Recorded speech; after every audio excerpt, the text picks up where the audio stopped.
எல்லாருக்கும் வணக்கங்க. இன்னைக்கு நம்ம திருவாதிரை பத்தி தான் பேச போறோம். நாள் நெருங்கிடுச்சுங்க, இன்னும் ஒரு நாள் தான் இருக்கு. இருந்தாலும் திருவாதிரை பற்றி வீடியோ கொடுக்கலாம் அப்படின்னு தான் இன்னைக்கு பேசிட்டு இருக்கேன். நீங்க நிறைய பேர் என்கிட்ட திருவாதிரை என்னை கும்பலாம் அப்படின்னு சொல்லிட்டு கேட்டிருக்கீங்க. என்கிட்ட போன் பண்ணியும் கேட்டீங்க. அது குறிப்பா பொள்ளாச்சி பத்மாக்கா இந்த மாதிரி நிறைய பேர் கேட்டிருக்காங்க. திருவாதிரை மட்டும் எப்பயுமே 2 நாட்கள் வருங்க. அதாவது பௌர்ணமி அன்னைக்கு திருவாதிரை இருக்கும், மறுநாளும் திருவாதிரை இருக்கும். அதனால நமக்கு என்னைக்கு சாமி கும்பிடுறது அப்படிங்கிற ஒரு குழப்பம் வரும். பௌர்ணமி பார்த்து கும்பிடுறவங்க அந்த முதல் நாள் கும்பிடலாம், மறுநாளும் நம்ம கும்பிடலாம். அதனால ஒன்றும் தப்பு கிடையாதுங்க. திருவாதிரை நட்சத்திரம் எப்போ ஆரம்பிக்குது அப்படின்னா 2/1ங்க. அதாவது மார்கழி 18ஆம் தேதி மாலை 7:46க்கு தான் நமக்கு திருவாதிரை நட்சத்திரம் வருது. ஆனா இந்த பௌர்ணமி பார்த்து சாமி கும்பிடுறவங்க அன்னைக்கு காலையில இருந்தே விரதம் இருக்கலாம். அன்னைக்கு காலையில இருந்தே விரதம் இருந்து சாயங்காலம் நிலா வந்ததுக்கு அப்புறம் நம்ம சாமி கும்பிடுறது விசேஷங்க. அடுத்த நாள் சாமி கும்பிடலாமா? தாராளமா கும்பிடலாங்க. அடுத்த நாளும் திருவாதிரை நட்சத்திரம் இருக்கு.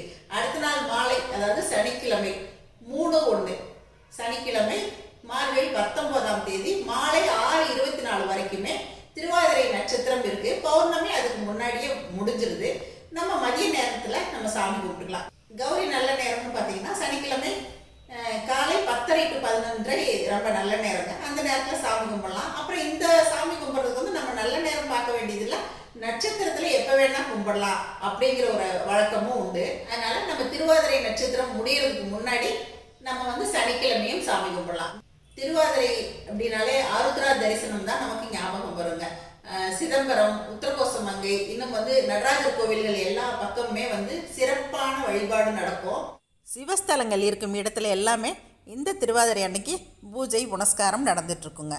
இந்த திருவாதிரை நாள்ல ஆருத்ரா தரிசனம் பார்க்கறது ரொம்ப ரொம்ப விசேஷங்க. இந்த திருவாதிரை அன்னைக்கு எங்க கொங்கு நாட்டு வழக்கப்படி எப்படி விரதம் இருக்கிறது அப்படிங்கறதையும் நான் உங்ககிட்ட இன்னைக்கு சொல்றேங்க.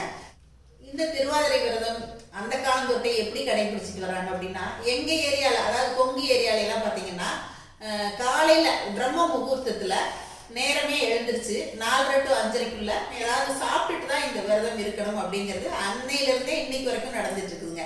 அதாவது பட்டினி விரதம் அப்படின்னு சொல்லுவாங்க. ஒரு 2 இட்லியோ கொஞ்சம் உப்புமாவோ எதையாவது சாப்பிட்டுட்டு தான் இந்த விரதம் இருக்கணும் அப்படின்னு சொல்லிட்டு அந்த காலத்து சம்பிரதாயங்க. இன்னைக்கு வரைக்குமே நாங்க அதை தான் பின்பற்றி வரோம். அப்புறம் புது பொண்ணு மாப்பிள்ளை எல்லாம் இருக்காங்க அப்படின்னா அவங்களுடைய திருமணத்துக்கு பிறகு வரும் முதல் திருவாதிரை வந்து ரொம்ப விசேஷமா கொண்டாடுவாங்க. முதல் திருவாதிரைக்கு விருந்தாளி எல்லாம் எல்லாத்தையுமே சொந்தக்காரங்க எல்லாரையும் அழைச்சி திருவாதிரை நோன்பு வந்து கொஞ்சம் ரொம்ப விசேஷமா கொண்டாடுவாங்க. எத்தனை பேர் சுமங்கலி பெண்கள் வராங்களோ அவ்வளோ பேருக்குமே வந்து இலை போட்டு, அதாவது படப்பு போடுறதுன்னு சொல்லுவாங்க, படப்பு போட்டு அவ்வளோ பேருக்குமே வந்து அந்த மாங்கல்ய கயிறு, மஞ்சள் கயிறு வாங்கி வச்சு வெத்தலை பாக்கு, பழம் இதெல்லாம் கொடுத்து அந்த மாதிரி வந்து கும்பிடுறது பழக்கங்க. முதல் திருவாதிரை கும்பிடுறவங்களுக்கு இந்த முதல் திருவாதிரை அவங்க தாய் வீட்டில் எடுத்து செய்கிறது வழக்கங்க. முதல் திருவாதிரைக்கு பொண்ணுக்கும் மாப்பிள்ளைக்கும் புது ட்ரெஸ் எல்லாம் எடுத்து கொடுத்து எப்பயுமே கொண்டாடுறது வழக்கங்க. ஒரு சிலர் எங்கிட்ட கேட்குற கேள்விங்க, ஒரு வருஷம் திருவாதிரை நம்ம கும்பிடாமல் விட்டு போச்சுன்னா அடுத்த வருஷம் கும்பிடலாமா அப்படின்னு சொல்லிட்டு கேட்குறீங்க. சந்தர்ப்ப சூழ்நிலையால் அந்த மாதிரி ஒரு வருஷம் விட்டு போச்சு அப்படின்னா அடுத்த வருஷம் தாராளமாக கும்பிடலாங்க. ஒரு பெண் தன் கணவனுக்காக இருக்கும் ஒரே விரதம் இந்த மாங்கல்ய பண்டிகை தாங்க. நம்ம இறைவனை மனசார வேண்டிட்டு அடுத்த வருஷம் தாராளமாக திருவாதிரை கும்பிடலாங்க. புதுமண பெண்ணுக்கு வந்து திருவாதிரை தலை சுத்துறதுன்னு சொல்லுவாங்க. அடை தட்டி தலை சுற்றுவாங்க. அப்புறம் வந்து களி செய்கிறது விசேஷங்க. தலை திருவாதிரை கும்பிடுற புதுமண பெண் வந்து காலையில நேரமே எழுந்திருச்சு பிள்ளையாருக்கு தண்ணி ஊத்திட்டு வந்து அதுக்கப்புறம் விரதத்தை ஆரம்பிக்கிறது ரொம்ப ரொம்ப விசேஷங்க.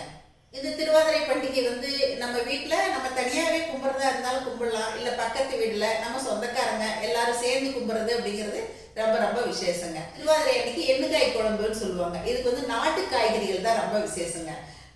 அவரைக்காய், பூசணிக்காய், கத்திரிக்காய், வாழைக்காய், பரங்கிக்காய், இந்த மாதிரி காயெல்லாம் போட்டு நம்ம குழம்பு வைக்கணும். ஒரு 5 காய் இல்லைன்னா 7 காய் போடலாம். புடலங்காய், பீர்க்கங்காய், குறிப்பாக மொச்சை, தட்டைப்பயிறு இதெல்லாம் சேர்த்து இந்த குழம்பு செய்கிறது வழக்கங்க. இல்லை நம்ம இன்னும் ஜாஸ்தியாக போடணும் அப்படின்னா 9, 11 இந்த மாதிரி ஒத்தப்படையில் எவ்வளோ காய் வேணாலும் போடலாங்க. எல்லா காயுமே போடலாம். இந்த திருவாதிரைக்கு எந்த காயுமே கழிப்பு கிடையாதுங்க. எல்லா காயுமே சேர்க்கலாம். எல்லா காயுமா சேர்த்து நம்ம ஒரு புளிக்குழம்பு வச்சுட்டு களி கிளறி அப்புறம் கூட நம்ம வந்து பொரியல், கூட்டு, வடை, பாயசம் இந்த மாதிரி என்ன வேணா செய்யலாம். இருந்தாலும் அந்த களி செய்யறது ரொம்ப விசேஷங்க. இந்த களியுமே வந்து ஊருக்கு ஊர் மாறுபடும். ஒரு சமூகத்தினர் ஒரு ஒரு மாதிரி பண்ணுவாங்க. எங்க ஊர்ல வந்து பாவாழைன்னு சொல்லுவாங்க. இந்த பாவாழை அப்படிங்கிறது வெல்லம் அரிசி, இது 2 மட்டுமே சேர்த்துதான் அந்த நாள்ல இருந்தாங்க. இப்போ கொஞ்சம் டேஸ்ட்டுக்காக நம்ம தேங்காய் துருவி நெய்யில் வறுத்து போடுறோம், ஏலக்காய் தூள் போடுறோம், கொஞ்சம் நெய் ஊற்றுறோம், எல்லாம் சேர்த்து தான் இப்போ வந்து இந்த திருவாதிரை களி செய்கிறேங்க. திருவாதிரை களி வீடியோ என்னோட சேனலில் கொடுத்துருக்கேன், நீங்கள் பாருங்கள். ஒரு சிலர் வந்து அரிசியை வறுத்துட்டு, அதாவது பச்சரிசியை வறுத்துட்டு மிக்சியில் உடைச்சும் இந்த மாதிரி திருவாதிரை களி செய்வாங்க. ஒரு சிலர் வந்து பச்சரிசியை உடைச்சிட்டு கூடவே பாசிப்பருப்பு லேசாக வறுத்து உடைச்சி திருவாதிரை களி செய்கிறாங்க. நமக்கு எப்படி விருப்பமோ அந்த மாதிரி களி செஞ்சுக்கலாங்க. ஆனால் எங்கள் கொங்கு தேசத்தில் புழுங்கல் அரிசியை ஊற வச்சுட்டு நல்லா கிரைண்டரில் ஆட்டிட்டு அப்புறம் தான் களி செய்வோங்க. காலையிலேருந்து விரதம் இருந்து சாயங்காலம் அந்த பௌர்ணமி வந்ததுக்கு அப்புறமா நம்ம வந்து விரதம் முடிக்கிறது ரொம்ப விசேஷங்க. முடியாதவங்க மறுநாளும் திருவாதிரை இருக்குங்க. அதனால வந்து நம்ம மறுநாளுமே வந்து திருவாதிரை கும்பிடலாம். ஒவ்வொரு பெண்ணும் மாங்கல்ய பாக்கியம் வேண்டி இந்த திருவாதிரை நோன்பு இருக்கிறது வழக்கங்க. அப்புறம் சில சந்தர்ப்ப சூழ்நிலைகளால திருவாதிரை அன்னைக்கு அவங்க கும்பிட முடியாம போயிடுச்சு அப்படின்னா நம்ம காப்பு கட்டு அன்னைக்கு, அதாவது போகி பண்டிகை வரும் இல்லைங்களா, பொங்கலுக்கு முதல் நாள், அந்த காப்பு கட்டு அன்னைக்கு நம்ம இந்த திருவாதிரையை கும்பிடலாங்க. ஒரு சிலர் வீட்டில் ஏதாவது துக்க சம்பவம் நேரிடும், அவங்க வந்து கும்பிட முடியாமல் போயிடும். ஒரு சிலர் வந்து இன்னும் சந்தேகம் என்ன கேட்குறாங்க என்கிட்ட அப்படின்னா, பங்காளி வீட்டில் ஏதாவது ஒன்றுனா நம்ம கும்பிடலாமா அப்படின்னு கேட்டிருந்தாங்க. பங்காளி வீடு அப்படின்னா வீட்டுக்காரரோட அண்ணன் தம்பி வீடு அப்படின்னா நீங்கள் வந்து 30 நாள் எதுவுமே பண்ணக்கூடாது. கொஞ்சம் ஒன்று விட்டு பங்காளி அப்படின்னா நீங்கள் தாராளமாக செய்யலாம். 16 நாள் முடிஞ்சதுக்கப்புறம் நீங்கள் தாராளமாக செய்யலாம். ஒரு சிலர் வந்து மாதவிலக்கு ஆயிட்டா என்ன பண்ணுறது அப்படிங்கிற கேள்வியும் எனக்கு வந்திருக்குங்க. அவங்க என்ன பண்ணலான்னா, வீட்டில் வேற யாராவது பெரியவங்க இருக்காங்க அப்படின்னா சமைச்சு வச்சுட்டு எல்லாமே படையல் போட்டு பண்ணுறதுக்கு இருக்காங்கன்னா தாராளமாக விரதம் இருந்து கும்பிடலாம் அப்படிங்கிறது நான் வந்து எங்களுடைய ஜோசியர்கிட்ட கேட்டு தான் சொல்கிறேங்க. அப்படி முடியாதவங்க நீங்கள் வந்து போகி பண்டிகை அன்னைக்கு கும்பிட்டுக்கலாம். நம்ம வீட்டில் எத்தனை பேர் விரதம் இருக்கிறோமோ அத்தனை வாழை இலை போட்டு நம்ம எல்லாமே பரிமாறி விரதம் விடணுங்க. அப்புறம் நம்ம சாமி கும்பிட்ற இடத்துல மஞ்சள் பிள்ளையார், சாணி பிள்ளையார் வைக்கலாம். அருகம்புல் கிடச்சா கூட வைக்கலாம். அருகம்புல் இல்லைன்னா பிள்ளையாருக்கு நம்ம பூ வைக்கலாங்க. எங்கள் வீட்டில் எப்பயுமே பௌர்ணமி அன்னைக்கு, அதாவது முதல் நாளே திருவாதிரை கும்பிடுறது வழக்கங்க.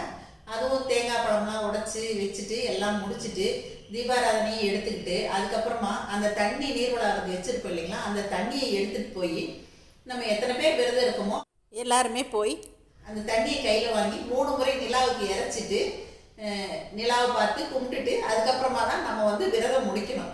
விரதம் முடிச்சதுக்கப்புறமா நம்ம சாப்பிட்டதுக்கு அப்புறமா தான் நம்ம வந்து அந்த மஞ்சள் சரடை எடுத்து கட்டிக்கலாம்.